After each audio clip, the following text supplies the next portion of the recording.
This is the Miller Lite Cowboys Hour. Supported by Albertsons And Omni Hotels and Resorts. brought to you by Miller Lite, the only beer of the Cowboys. It's Miller time. Albertsons and Tom Thumb, the official supermarket and pharmacy of the Dallas Cowboys. Choose VA. Veterans get the benefits you've earned. Visit choose.va.gov. And by Geico. 15 minutes could save you 15% or more on car insurance. now your hosts, Shannon Gross and Brad Sham. And welcome everybody to the Cowboys Hour. It's Victory Monday. Let's go. Let's go. That's the weakest Let's Go. You've it's been- a 5-game winning streak. That is the weakest Let's Go. You've been saying it so often, it's taken a little bit out of me every week. Let me try it again, Is it Brad. too much winning for No, you? let me reset. Let's go! Now we're Let's talking. Go. All right. Now we're talking, There we go. especially considering that our very special guest this week is Cowboys head coach Mike McCarthy. Thank you for doing this. Oh, thanks for having me. This is awesome. This is I thought I was going to have to sit in a room with you by myself. I'm filled to death. no, we I wouldn't. was dreading it all day until I turned the corner. We would not subject you to that quite yet. And we welcome all of those of you who are joining us wherever you are on the Dallas Cowboys Radio Network, and those of you who are watching us whenever during the week you're watching us on DallasCowboys.com. That's the little box there, Mike. Wave to the little box. There you go. You're on that. There we go. And to those of you who come out to join us on the South Concourse of the Star, of the Ford Center at the Star, welcome. Thanks for coming. Great to have you here. It's Victory Monday, by the way. Hey, Shannon. let's go! Let's go. Let's go. There we go. You got about 8 of them in there, Brad. We save some because I think it's not the last Victory Monday of the year. I'm with that you. would be the plan. So we always look for an opportunity like this to be able to get to know someone like the head coach. Plus, I believe tonight's the night of the rookie dinner, isn't it? Exactly. This is the first time we've had it in my time here, so I'm looking forward to hear the aftermath. What do you suppose goes on at the? Which, by the way, it's not just rookies; it's the veterans kind of conduct the thing, right? Absolutely, and everybody's involved, and it's a pricey night for the young men, and I'm sure there'll be a lot of laughs. Yeah. Okay. So we always do a show going into and coming out of the bye, but tonight was just the perfect night to have Coach McCarthy. And the other thing, as I was saying to Mike before we went on, is that thanks to COVID, thank you, COVID, you haven't had a chance to really kind of get into the community at all. It's been unusual in every possible sense, and I'm guessing that you just kind of knowing what your personality is like, you would like to be out and connecting with people a little bit, wouldn't you? I mean, that's what my wife Jessica and I, that's what we're accustomed to, in the past. But frankly, this was my walking path last year as I walked over to 12 every day, and and basically this is where I don't think I left Frisco, Texas. Actual Frisco, the Star, probably 6 months into my stay here. So, it's definitely, we bought a home in Allen, and the kids are in school, and we have our 2 youngest are here in school, and we have 5 children. My oldest is in Los Angeles. She just turned 30. I feel old as hell,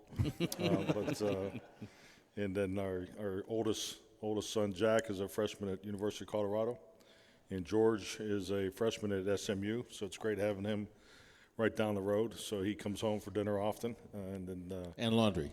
Laundry, of course, yeah. And he'd check his mail Yeah, every day too. So. Right. But then our 2 youngest, you have a 4th grader and a 7th grader. So life is good. It's back to normal for us. Good. It's great. It's good to have you finally been able to get your arms around the community and vice versa. And as I'm sure you are finding out, it's a little bit the same everywhere, and then those of us who've been here for a while think it's a little different here. Jerry Jones always likes to say that when the Cowboys really get winning, it's kind of like throwing lighter fluid on the floor of a small room and throwing in a match. Everything goes crazy, and I'm interested in how it feels to you've been around championship teams, you've been around teams that looked maybe good, turned out not to be so good, and so you know what a good team looks like. How do you know what you're looking at? Well, you mean team-wise or just the whole energy lighter fluid analogy? Yeah, I mean, both. Take the whole thing. We got an hour. Take the whole thing. Yeah. No, I'll say this: the Dallas Cowboy fan base is unbelievable. I mean, and you see it right away in our first two away games, just to see how everybody travels, and it's nice when you're on the road and you when your team is being introduced and you get probably as loud or a louder roar than the home team gets. So. It's that part has been great.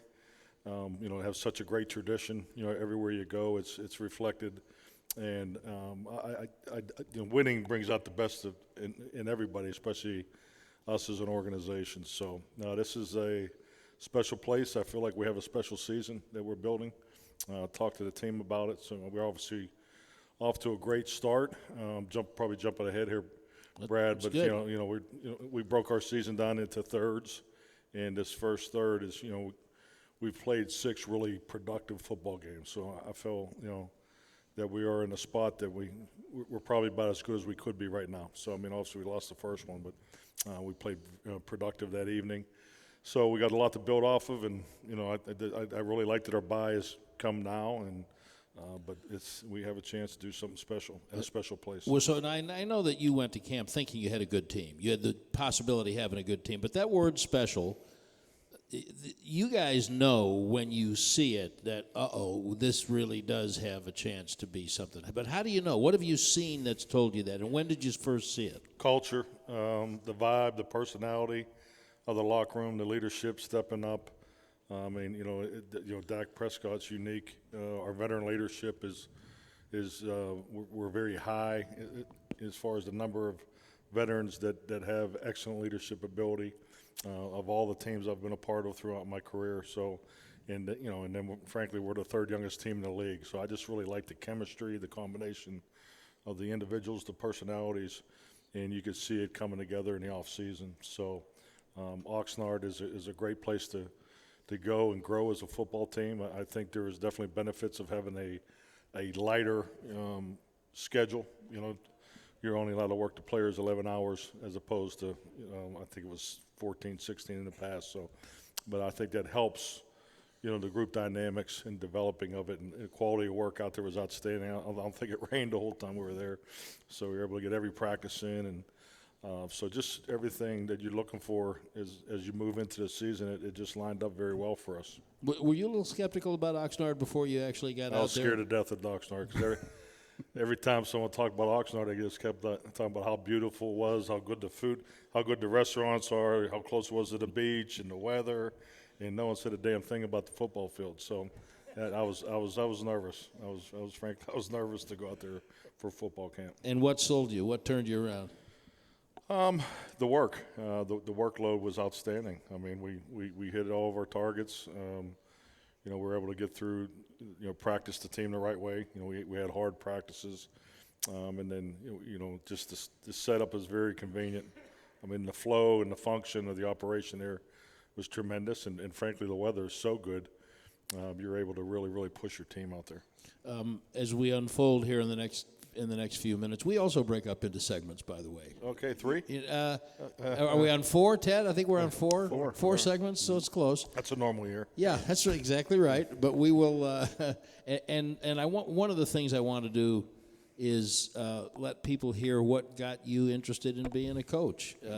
Different people come to it from different ways. But before we do that, a little bit about yesterday. How much was it a statement to win in New England and beat Bill Belichick, and as difficult as their defense can be? I think it definitely was a statement, but it was more of a statement for the people outside of our locker room. We were extremely confident going into the game. We really liked the way we matched up. Our players are doing a significantly better job this year compared to last year, just in the preparation phase each week. And you could see it during the week, each week. You can tell when there's some hesitancy if you're asking certain group to do certain things that they may not feel totally comfortable with, and that's normal in the NFL season game week. But Saturday night in a team meeting, once again, I talk a lot about energy and vibe, but our football team is very confident, and And I think with that, you have to be in tune with what's real confidence and what's fake confident. And they're doing it the right way. I think the ability to win close games, we needed that type of win, frankly, more than we needed to beat New England, in my opinion. I think overtime victories, last series victories are so important because I'm always looking to develop the team and grow towards December, January football because that's when it really counts, and you're going to be in those types of games most likely. But we were very confident going in there. I mean, it's just like you could say this every game, and I think it's the beauty of the game of football, especially in the NFL. You take a few plays early, that could be a different game, because we were extremely productive on all three phases. It was clearly our biggest challenge for special teams, that their special teams unit is as deep and as experienced of a unit that we'll face all year. And our special teams played big, and our defense played really strong, throughout the game, but had a tremendous challenge. They played exclusive in a personnel group that they hadn't shown maybe 2 plays all year. So there's a lot of good scheme and adjustments going on that we love as coaches and the players really excelled at. And offensively, we're obviously very productive. And if we don't turn the ball over, it could be a little bit of a different game. But I think outside of the locker room, outside of our immediate group, I mean, I'm sure there was a statement for our fans, and that's great. You always want to please your fans, and I think you felt a little better about yourself, Brad. You looked like you were walking a little taller last night. Absolutely. Although after you decided to go for the fourth down at your own 34, I don't know how tall I was for a minute. That was a statement. It might not have been the right statement, but it was a statement. I will admit that you furrow our brows from time to time, but now that we know that going for that was all a piece of making sure that you could win a close game at the end, now it all kind of fits together. Yeah, I'm just following Jerry's showmanship. Yeah, see, he rubs off. He's trying to fit in around here. He rubs off. What does go into that kind of decision? It's an unconventional decision, certainly for the way a lot of people were brought up at your own 34 early in the game. What goes into your deciding that no, we're going for this? Well, that builds. I don't think I make that call in week 1 or 2. I mean, I think it's a matter of where we are as a team.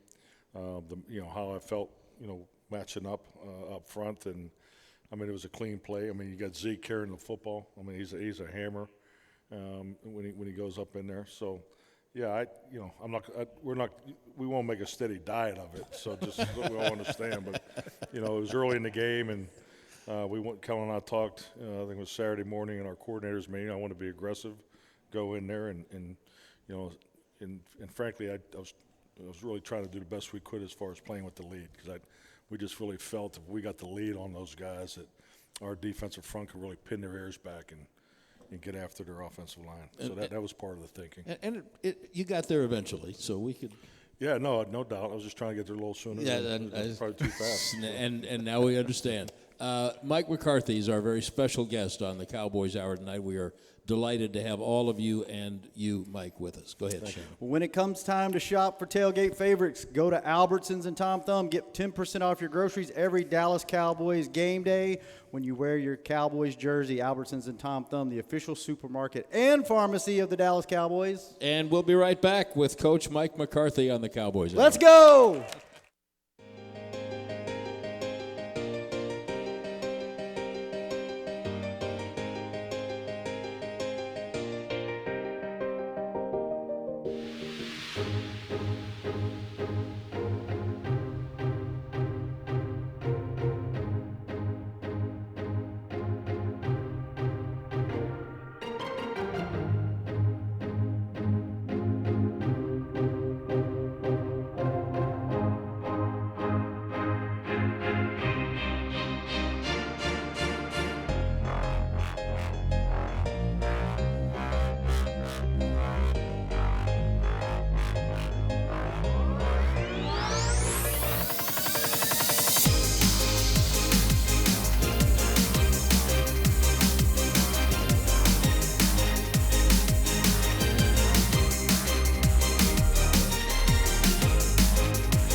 To the Miller Lite Cowboys Hour, supported by Albertsons and Omni Hotels and Resorts. And welcome back. We are on the Cowboys Hour on what? Victory Monday. Victory Monday, let's go! Now we got Shannon Gross permanently fired up. I'm Brad Sham. Cowboys head coach Mike McCarthy is our special guest this evening. We're delighted to have all of you with us. One of the what has quickly become a stellar feature of this program has been Shannon's deep dive into the Wikipedia page of our guest. And so I thought this would be a good time to go early into Shannon's Wikipedia dictionary. This is my favorite part of the show, Coach, because Brad actually lets me talk during this segment. So I usually turn the rest of the show over to Brad. We actually have 2 pages on you today. So this is what we do. How many do you normally have? Normally it's like half a page, but there's plenty to go through here today. So we'll get to this right out of the gate. That way we have 2 segments after to discuss whatever comes out of this. So Love it. I read what's on Wikipedia because we all know that whatever is on the internet is true, correct? Absolutely. That's the best. So we'll go through this, and you fact check for us, Coach. You let me know if this is true or not true, and I'll go doctor this up afterwards and make any corrections we need to, all right? So this says, and if this is true, this is a very interesting fact, because if this is true, this is also my birthday. You were born Michael John McCarthy on November 10th. 1963. There we go. We share a birthday. Oh, it's amazing. I congratulations. found that out today. Great day to be born. It says you're an American football coach who is the head coach of the Dallas Cowboys of the National Football League. And from 2006 to 2018, you were the head coach of the Green Bay Packers. In 2011, you led them to a Super Bowl win over your hometown Pittsburgh Steelers. Correct. Correct so far? All right. You were previously the offensive coordinators for the San Francisco 49ers and New Orleans Saints. Correct. Correct. All right. And during your 14 seasons as head coach in the NFL, you have an overall regular season record of 131, 82, 87, and 2. You're among the only 4 head coaches, Tom Landry, Chuck Noll, and Bill Belichick, to lead one franchise to 8 straight playoff appearances. Correct. All right, here we go. All right, here comes the fun stuff. You were born and raised in Pittsburgh in the blue-collar neighborhood of Greenfield. Your mother, Ellen McCarthy, was a secretary and worked in restaurants. Yeah, is that how they wrote it? That's how they wrote it. Yeah, she worked in a lot of restaurants, and she also worked for the Justice of the Peace. Okay, I'll get that corrected right after the show. Your father, Joe, was a firefighter for the Pittsburgh Fire Bureau and an officer for the Pittsburgh Police Department. Correct. All right. Wait, both a firefighter and a police And he was a officer. police officer for 8 years, and then he switched over to the fire department for, I think, close to 25, 30 years. Wow. And then Lifetime public safety. Yeah, no kidding. It's awesome.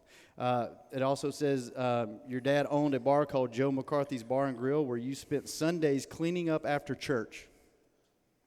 Before church. Before church, Yeah, okay. Another correction we'll make. And then your dad raised you as a Pittsburgh Steelers fan. That's the way it is back here, I know. So this guy over here is a Steelers fan still. Rich. Yeah. Is that Rich? Yeah, Rich Dalrymple, Rich. another Pittsburgher. That's right.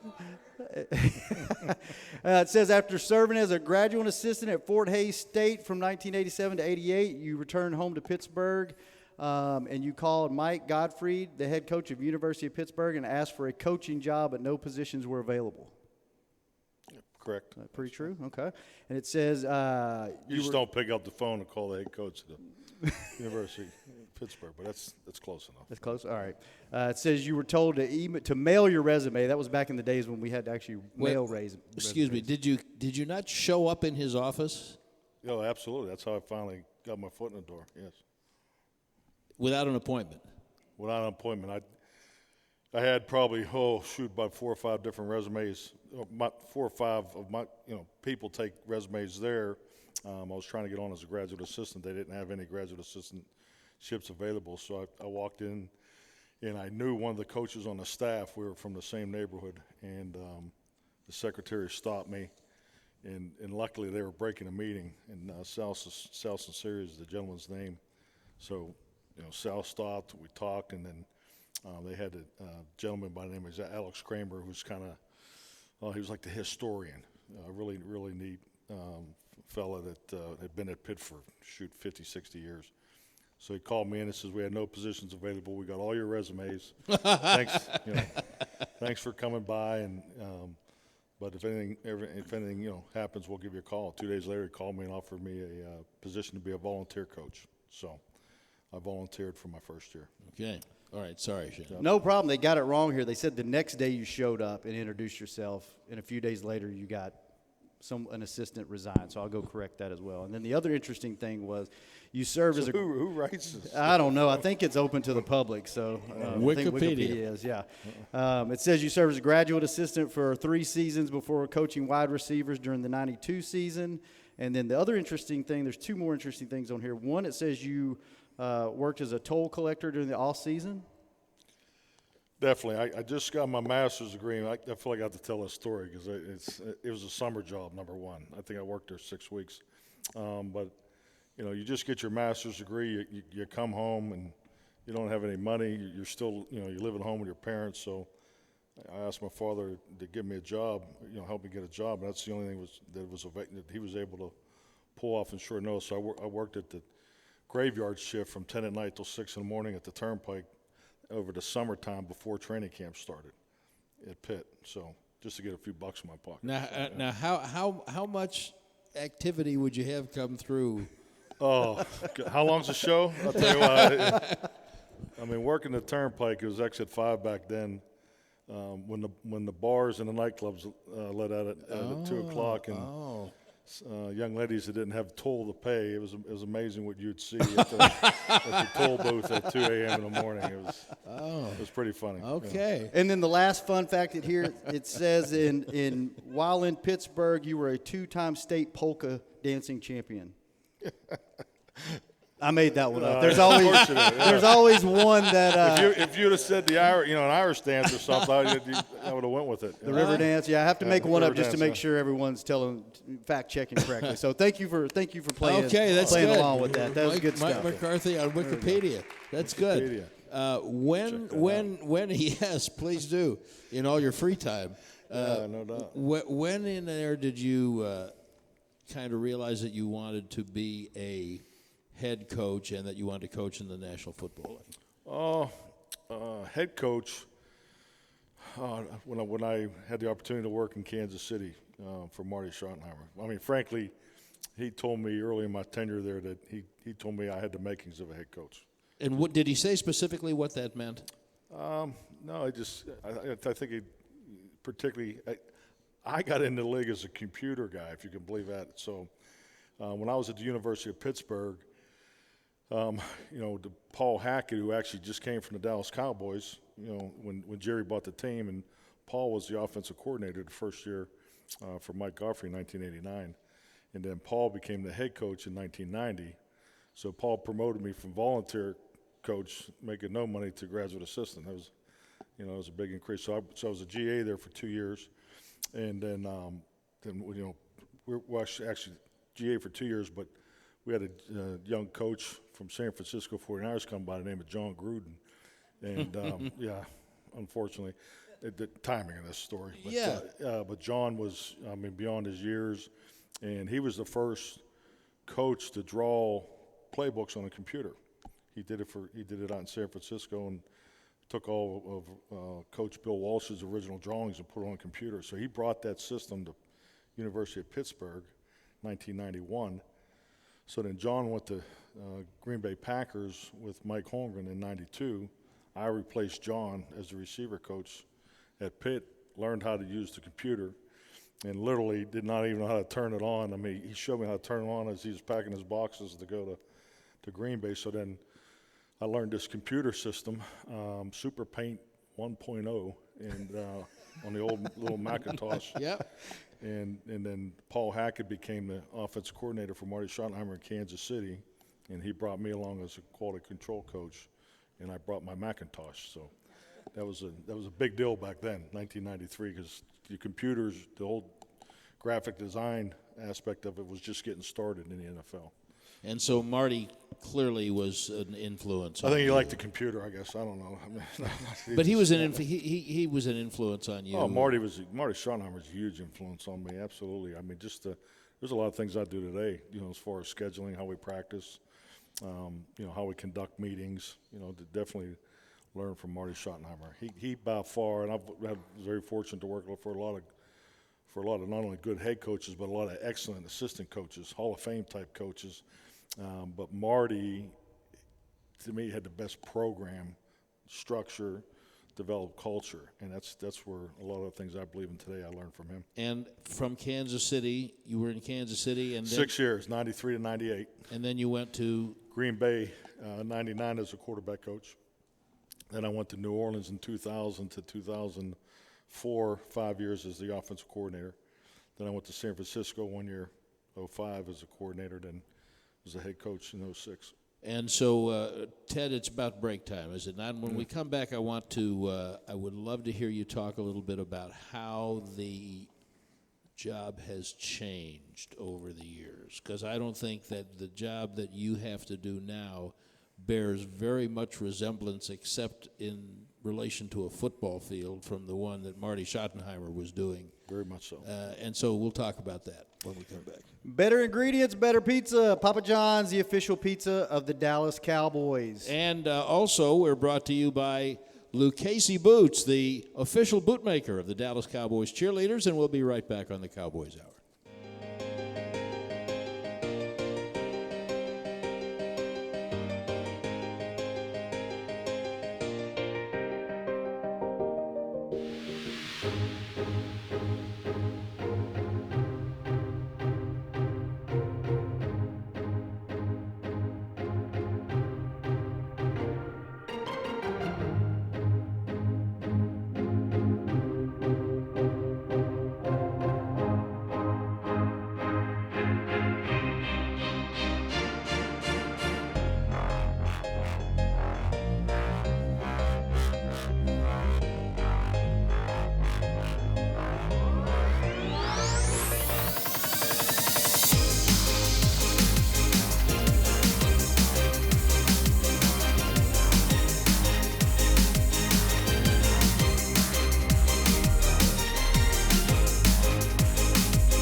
Back to the Miller Lite Cowboys Hour, supported by Albertsons and Omni Hotels and Resorts.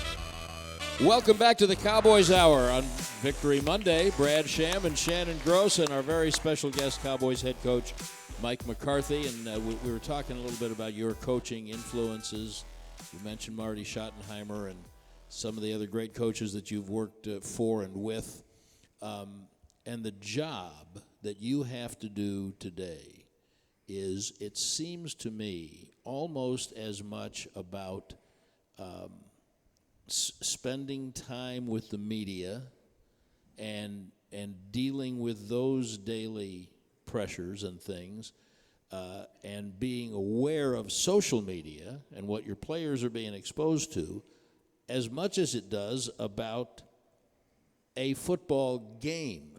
So when did you start to see the whole industry change, do you think? I think when you're an assistant, I know during my time as an assistant coordinator, you're really blind to it, because I really didn't spend any time with the media until I became a head coach. That's just the way it was. The places that I'd worked. So then when you become a head coach, you have emails and things from the league office you have to go through, and I'll just say. Fortunately, you were already a computer geek, so you. I was a different part of my life, but yeah. So I just think just everything that goes on in our business, it goes across the head coach's desk, and I think that the reality of it is that anything that touches the players, anything that touches the football team, you have to be in tune with. You got to be on top of. So I think all of us as coaches, particularly as you climb the ladder, everything you've done to become a head coach. Then when you get the head coaching job, they're asking you to do everything that you didn't do before to get the job, because you're either a good offensive coordinator or defensive coordinator or a special teams coach. So it's just the administrative responsibilities are significantly different today than they were in 2006 when I first became a head coach.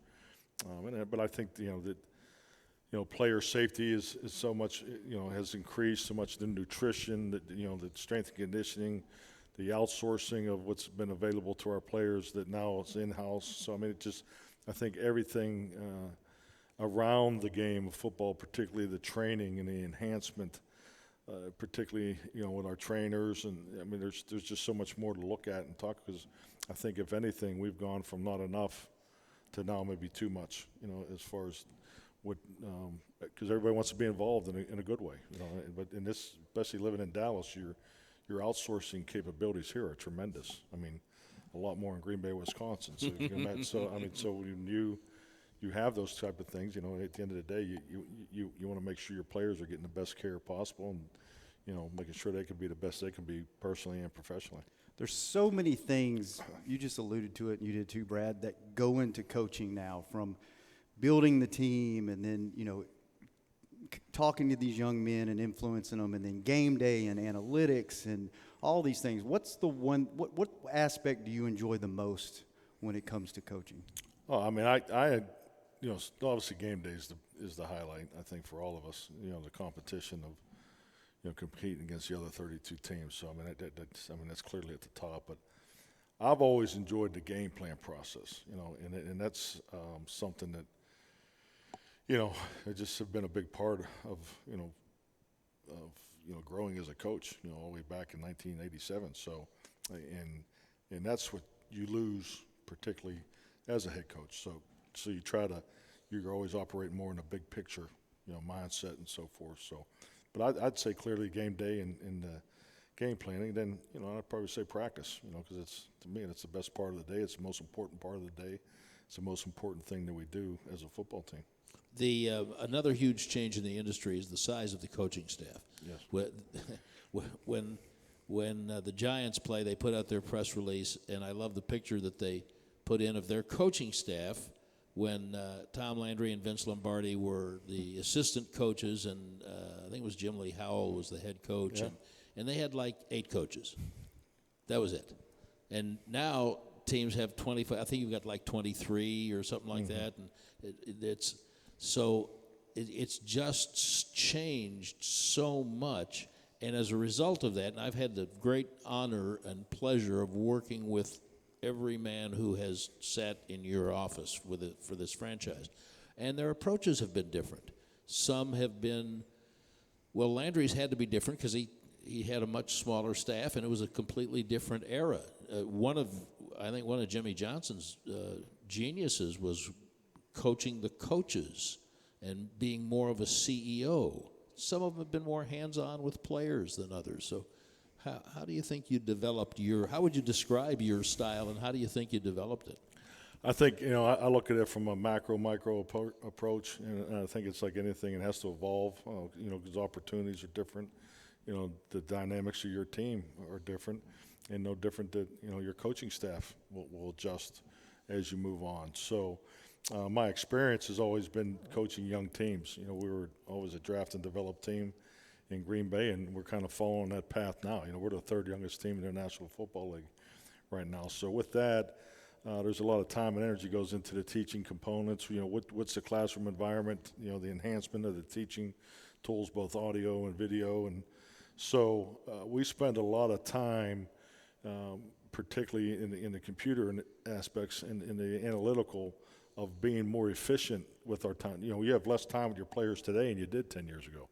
You have less time today with your players than you did 2 years ago between CBA and the CBA in 2011. So, the way the game's going is you're getting less time with your players, so, the efficiency of your teaching environment has to be so much better. The virtual experience last year, which, we didn't do the best job of, frankly. So, that was a great experience for us to go through. We were a new staff, and we were significantly better in that realm this spring. So all those things help develop the way you do a job. I know as a beginning head coach, I would say I operated a lot more in the micro phase.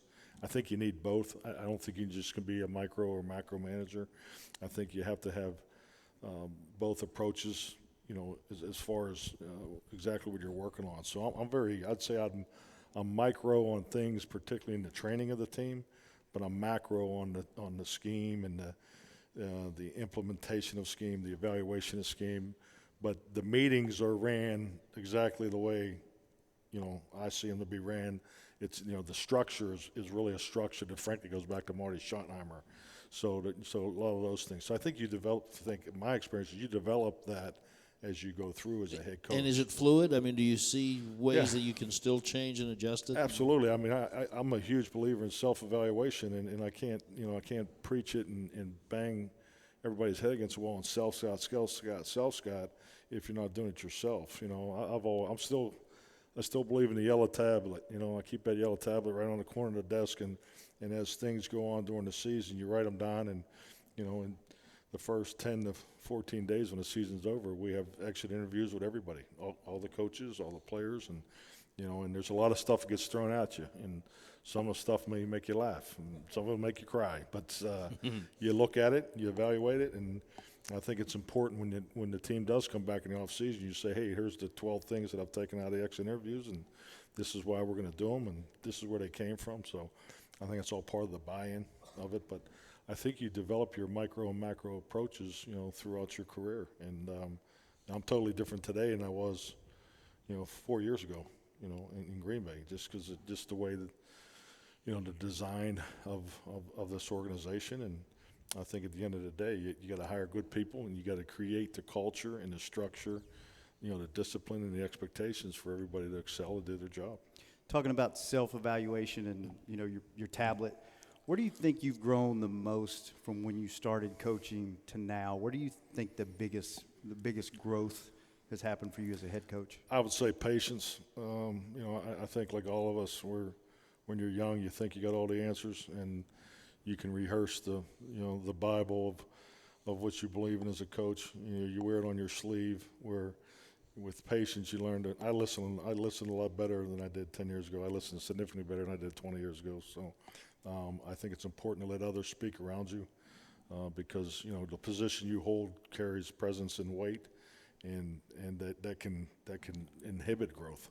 So, and that's totally in contrast to what I'm trying to get done. I'm not just trying to grow a football team, the players. I'm trying to grow the coaches too. I'm trying to grow the support staff. I'm trying to grow the football operations, because it takes everybody to get this thing done. It's hard to win a championship.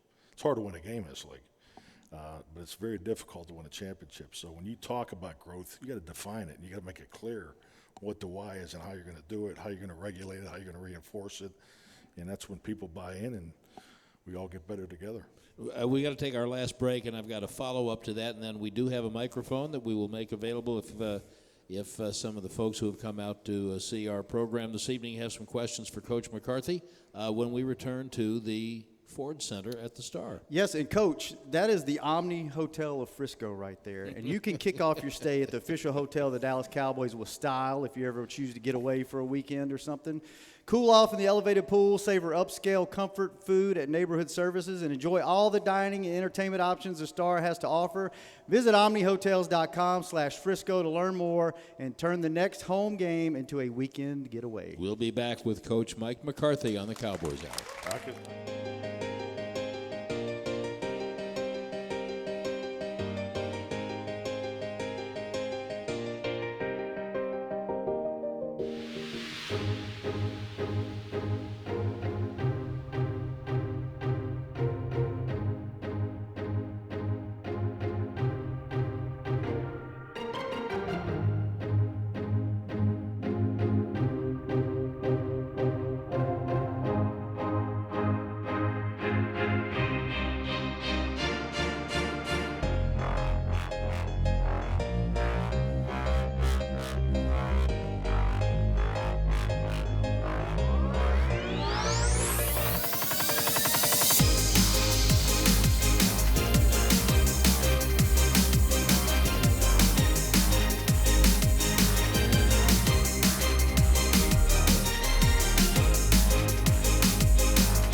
To the Miller Lite Cowboys Hour, supported by Albertsons and Omni Hotels and Resorts.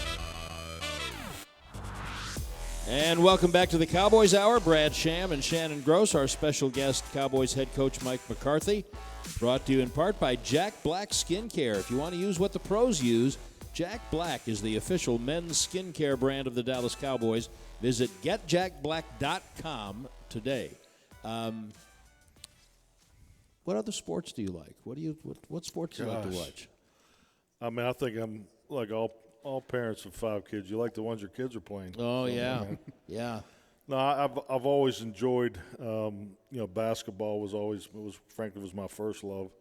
But, I enjoy hockey. I'm actually going to try to go to a hockey game this week if I can, but nothing like seeing hockey live. So I haven't been to a Stars game yet. No, you're probably too young to have watched the Pittsburgh team in the ABA play. The Condors?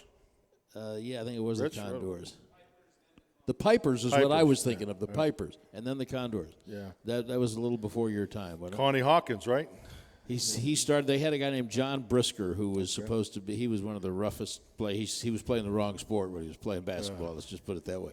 All right. Before we turn it over to our audience here, we were talking about, and I said I had a follow-up question to what you were talking about, and you used a word earlier that several of your players have used in kind of describing the building, what you are building, and that's culture. And that's a word that we hear from time to time around professional sports, and it's a little vague. It can be. What do you mean when you talk about the culture that you are trying to build and instill? I mean, the culture and the climate is really the connection between the individuals in the workplace, and it goes beyond the workplace, and it's just. It's the selling, the buy-in of a process. You know, everybody does things differently. I mean, we all play the game of football, but you know how you teach, you know how you motivate, you know how you reinforce. You know, there's everybody has a method, and you know to get the total buy-in, you know it takes the right people, and you know the right approach, the consistency in it, and with that you develop workplace culture. And you know, we have this phenomenal facility. I mean, we have so many resources here, and you know, to take that energy, and I just believe in the development of the whole enhances your opportunity to be successful at a such higher rate. And that would be from the player all the way up to the whole organization. Everybody right? involved, any individual that touches that locker room is part of that cultural demand and focus, because you know it's amazing what goes into one football game. That's the thing that I know. Go back when I first got into coaching, and I got in my father, you know, and I was telling Rich's story a little while back, and I was getting my master's degree. I'd start off in the MBA program because my undergrad was business administration. And after the first semester, I had this opportunity to go into coaching, because I coached the first semester, but I was being paid by the business department at Fort Hays. And then after the season was over, the guy says, "You're spending 80 hours a week in the coaching department. You're not doing, when we're paying you, you're not doing anything over here. So you got to make a decision. You want to be a coach, you got to, you know, go into work for the health physical education department, and sports administration was the focus, or you got to come work for us and you got to give up the coaching." So, you know, I told my dad, I said, "Hey, I says, I'm going to go into coaching, give up the MBA." And he goes, "You know, just when I thought you figured this thing out, you were screwed up all over." So, you know, and so I mean. And now that you're a father, do you understand his point of view a little bit? We laugh about it. Yeah. No doubt, yes. So I wasn't the best undergrad student, so he had a lot of reasons to concern. I understand. Okay, let's get some questions from some Cowboy fans here. Go ahead, sir. Congratulations yesterday on a great win, Coach. Thank you. My name is Rambo. I love it. So I have a question. So you guys have won 5 straight games. How do you keep your team motivated and not getting into a comfort zone?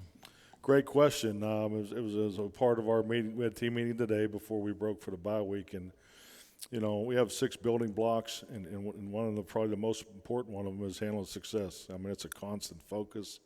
It's a constant message of of our football operations, and you know the way I like to look at it is every level, every win.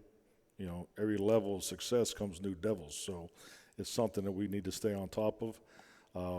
We talked about all the love that we're getting, you know, outside of it, but the importance of staying the same in the locker room, and, you know, the preparation we can't cut corners and all that. So it's a primary focus of, you know, as me as the head coach and of our coaching staff. How do you learn and then teach how to handle both the good things, especially once you become a head coach? I think you alluded to it before. When you're an assistant coach in the NFL, you can isolate yourself from whatever you don't want to be. Not so much when you're the head coach. So when people are saying good things about you, I think you said a couple of weeks ago, everybody's got a toothache from all the sugar that was being dispensed. And sometimes it amazes me, by the way, how you guys ever make a mistake with all of the unemployed coaches on Twitter and in the public. Everybody's got the answers. I don't know how you ever make a mistake with all that help that you got out there. But you also have to not let that get to you somehow. So how do you learn to do all that? I think it's part of who you are, and and you to develop it in this business, and it's not getting better. That's a nice way of saying it. That's part of the deal. It's part of the job. I mean, I think critique is part of your responsibility of being a coach in this league, and you just have to, and that's the way it is. I mean, it's always harder on the family, than the individuals. Been my experience. Now I've been with some coaches that. I mean, I worked with a guy in New Orleans, and it was kind of when the internet was just starting. They had, I think I call them like fan chats or something of that sort.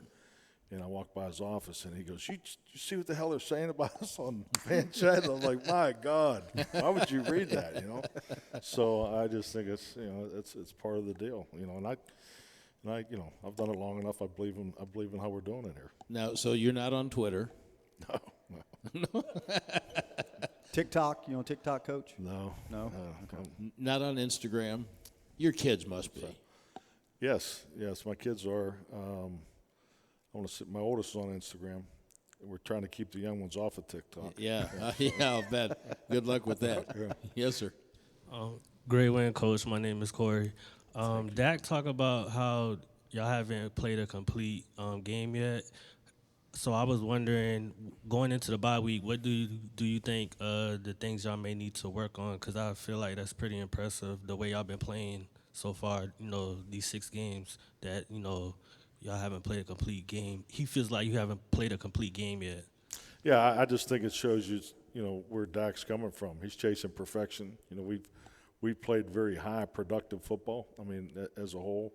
I think the nature of our business – and, the evaluation is so intense that, you sit there and have 89 plays on offense and you talk about the 3 that didn't work. So, but the other 86 were pretty damn good. So I think it's part of the world we live in. But, yeah, I mean, I think it just shows you the focus of our guys really want to be a complete team because we clearly weren't last year. We didn't play well. The offense didn't play to the defense and vice versa. So I think you're seeing the focus of that now. And I think yesterday's game was a great picture of what we're trying to do. All 3 phases contributed to the win, and all 3 phases stepped up and made big plays, particularly when they needed to be made. Coach, take the fans into the locker room. Game like halftime. Okay. Are you a rah-rah guy at halftime? Do you just kind of let the guys do whatever, especially a game yesterday that a lot of things aren't going in your favor? What's the scene like in the locker room? I'm structure. I'm very systematic. I do a lot of things the same way for a reason, because I think when you do things the same way, you build experiences and instincts that you can draw from your past experiences. So we've always come in, the offense goes to one side, defense goes to another. We have video boards or audio video set up for the coaches. The coaches will then come in, meet by themselves, and then they'll make the adjustments. They'll go into their side. So Dan and Kellen, with Joe Philbin, will start with the line, and then Kellen. So they'll make their offensive adjustments and defensive adjustments. Special teams, he's doing that throughout the day, and then when there's 2 minutes left to go, then I'll call everybody up. And I have a menu of things that I watch during the course of the game, whether it's the pace, the tempo, the ebb and flow, the operation of. Like yesterday, we had a really uneven.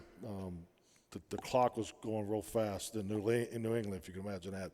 The clock was being set quickly, but the umpire setup was slow. So it was a really herky-jerky type things, and the penalties, the things that are going on, and so I'm always trying to address the direction and the focal point for when we come out. So that's what I finish them up, and then I say a few nice things, and then we break it up. And how do you know, we've got less than a minute, how do you know what you want to hit them with Saturday night? It builds, at this point in my career, it builds during the week. I used to read the books and write the speeches and have them all done over the summer and pull them out of the file, but I've done it long enough now. There's a topic that's going to come off of the self-scout of the past game, and I build it during the week. And frankly, I wrote my Saturday night team meeting on the plane ride to New England this past week. So it's just, I think the final talk has to reflect the week, the path going into the game. Well, the great news is that you have been with these guys very long. They haven't heard all your stories yet. I could probably go back and use the old can once. You absolutely could.